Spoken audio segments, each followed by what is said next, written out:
Okay, so the question I've been asked is what brought me to this point. I think it got to a point where I just kind of just was getting frustrated about doing the same thing day in, day out, you know, whether it's for myself or whether it's for corporate. And I think what I did is took a good hard look at the most poignant parts of my history, and I think one of the biggest ones was sort of in the 70s when I was a kid and being chased down the road by a bunch of skinheads. You know, that was like, what the fuck? And it was not just one time, it was more than one time. I remember the neighbor across the street was actually a punk, and he couldn't decide whether he was a punk or a skinhead. One week he was a punk, the next week he was a skinhead, but his dog was named Spit, and I remember being chased by this fucking dog, like all the time. So I mean, there's poignant parts like that where it's just like skinheads chasing you, that sort of like green black bomber jackets, skinhead type jeans, and sort of boots and all this, and this rattling of noise sort of when they're chasing you, and that fear that's inside you, you know. And that propelled this sort of collection to spark, where it was just like, let me take everything that, you know, I've experienced in the past and seen that sort of caused this profound effect, and sort of reconstruct it and serve it in a different way, you know, sort of like, and I think sort of taking those classic shapes as like the bomber jacket, the classic skinhead pants, and sort of flipping them in sort of how I see people wearing them, and changing the dynamics and removing the power from that particular item of clothing, you know, because a skinhead, like a bomber jacket within itself just hanging up, to me has a lot more power because it comes with the history that I have, but sort of, you know, composing it with, you know, an 8x6 black and white English flag and mixing the two together, sort of for me, sort of like without cutting the flag, was that sort of chanting, sort of, well, me and my brother was on the bus and you'd hear these skinheads outside screaming, you know, there ain't no black in the Union Jack, so why don't you fuck off back? And just sort of that sort of reverberation in your mind, you know. And so that came to sort of printing a black and white Union Jack flag, which was 8x6, and sort of, you know, playing around with those certain rhymes almost. And I think, you know, it all kind of stemmed from that, then moved into having this conversation with a few friends about the dynamics of like, I think somebody was telling me about a story about a Cherokee Indian grandfather was talking to their grandson about there's two parts of you that are wolves, and it's one is the good and one is the bad, and it's the one that you feed that you become. And I thought that was kind of an interesting analogy. So it's kind of like picking up all these things from around and sort of putting them together into sort of some sort of identity or something. And then I came with the characters, each distinct character being a different part of my life, so to speak. You know, that being one which I talked about, the English flag, you know.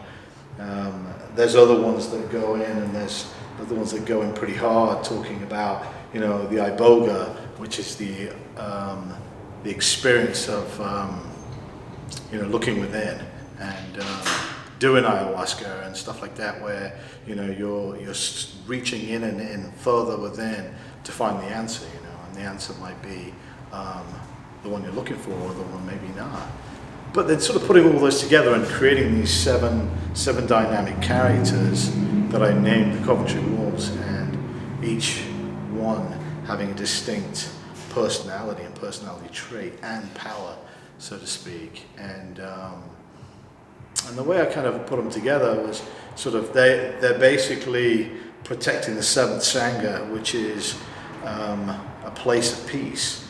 And I I think the analogy sort of comes back to sort of your own sense of peace and other people coming in to affect it in some way, and being able to challenge them, or know when to walk away type of thing. I don't know.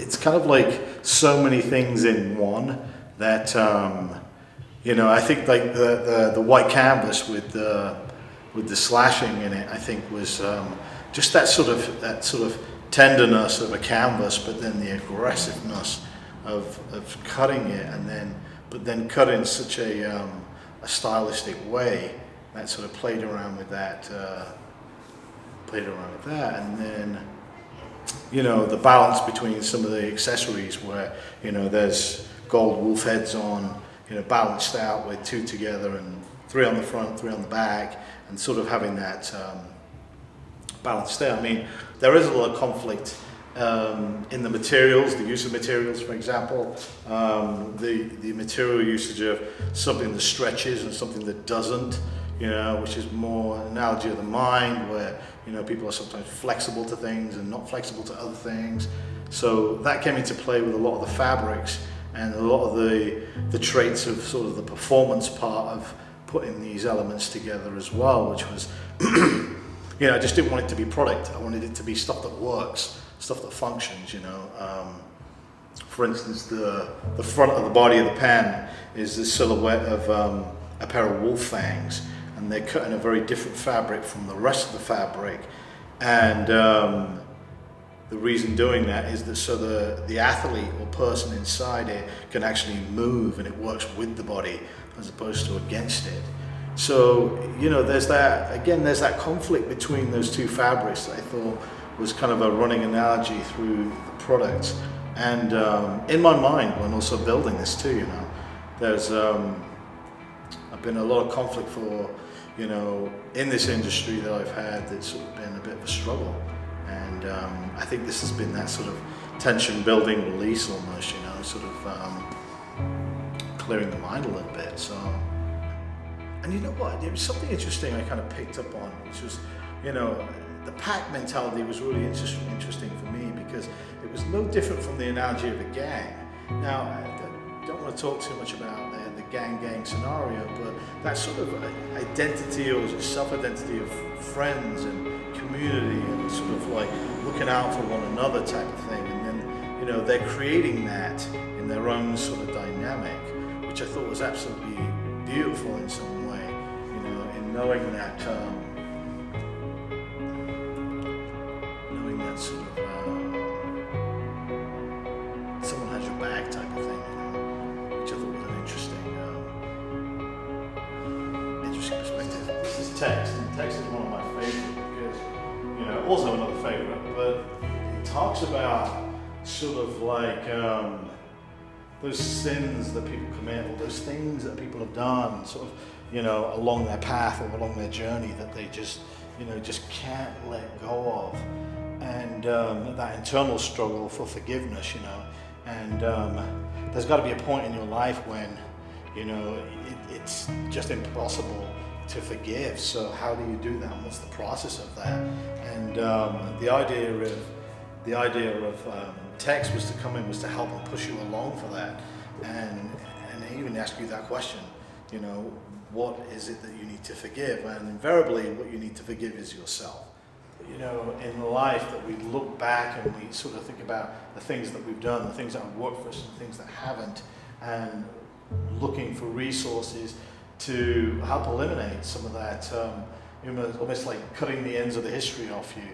I remember doing ayahuasca, and it was sort of like that experience where you go in and you find all these things that you're attached to, in life, and after the experience you find yourself detached from them or removed from them, and you feel this sense of life, So a lot of this was about, easy access, being able to get in and get out of this real fast, and that sort of experience of looking outside for resources that are going to fix the inside, And Iboga sort of took on that personality trait. So that's what that was like, because I love this. She's the female sort of the queen of of the whole entire group, and she basically rules. As you can see from there's a lot more gold going on in her. She's the hood is slightly more accentuated. It feels more luxurious. Everything about her is this like sense of elegance and sense of beauty about her. And as I was making the pick, it's kind of interesting because I wanted it to be rich in gold and tied and bound by sort of her own frustrations between feminine and masculine, and being knotted together, and all these gold sort of heads just falling off her pick, and then at the same time wrapping it around in this sort of like yellow latex chain, sort of like, again, feeling that sort of bound sort of feeling that she goes through. So, you know, she was great to work with. It was a great piece, and you know, the reflective back, and then these little details, you know, on the sleeves and stuff like that. The back was a great area to hold the bat, and you know, I love doing this because it was just kind of like picking out the fur, pulling it out, like really causing that sort of that chaos that's going on inside of her, and not, you know, you imagine when you see these, you know, depictions of, you know, Little Red Riding Hood, or, you know, those books we read as a kid where the wolf was always the bad guy and he was always this big, black, and menacing. Well, that's not always the truth. So what it was with Apex was, as he is as gentle as he is mean, as he is vicious, and a lot of the subtleties of the graphics were black on black, which kind of appeared him to be very much in disguise all the time, you know, and wrapping the kryptonite sort of lock around, you know, the pickaxe, which was great, in creating this sort of like morphing thing circling around him. It just kind of made sense for him, you know.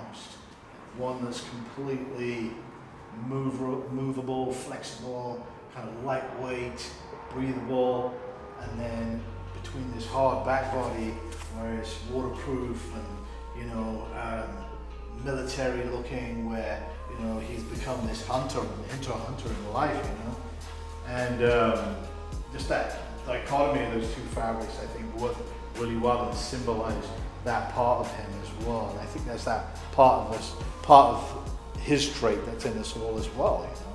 So, and then it was all these accessories adding on to pick, which was just like these little holes for any kind of tools or accessories, you know. And then there was this thing which I thought was absolutely beautiful, was the idea of having a gold arrow, like working brain round, because it was kind of like that old, sort of like that agility of a b-boy type thing, you know, and that sort of like, that sort of jacket that just turned into that huge sort of wolf on the back, just ready for anything, you know, and just that whole sort of aggressive stance that that you take. And the front was awesome, where it morphed in the two fabrics together. And then the pick was just wrapping around those classic b-boy laces. You know, I thought with Iboga there was just this like spiritual connection with the earth, and sort of with what the past is. And you know, this is actually a story, by the way. It's not Iboga. Iboga's over there. But this is about that storytelling person. Like, you know, I think everybody has a friend, or is that person that's the storyteller, that has these phenomenal stories about their past and how that affected them now. So it only made sense to kind of wrap this around with that kind of beautiful handmade thing that actually my mum made for me, which was great. So that's a story within itself. And then everything that's black wound around here is actually reflective to light too. And you know, I mean, essentially this is like that storyteller dream, you know, where, you know, you're sitting with somebody, you know, and you're so intoxicated by their story and the meaning of their story, and as you're listening to it, you're reflecting on your own story at the same time, which brings in that point of balance. So I love this this character. I think this is a really deep character, which I think everyone can relate to as well.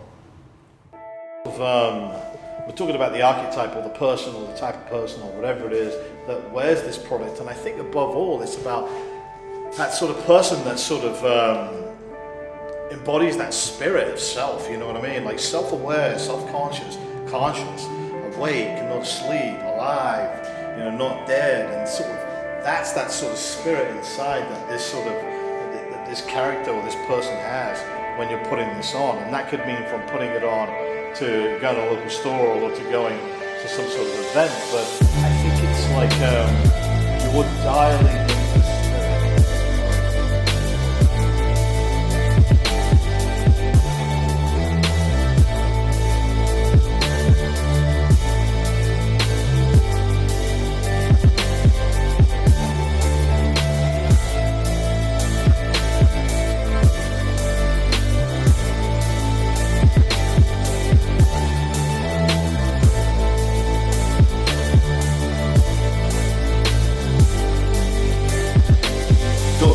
Trust and believe, instead of question. Like, for instance, the story of Red Riding Hood. The depiction of wolves being the bad guys.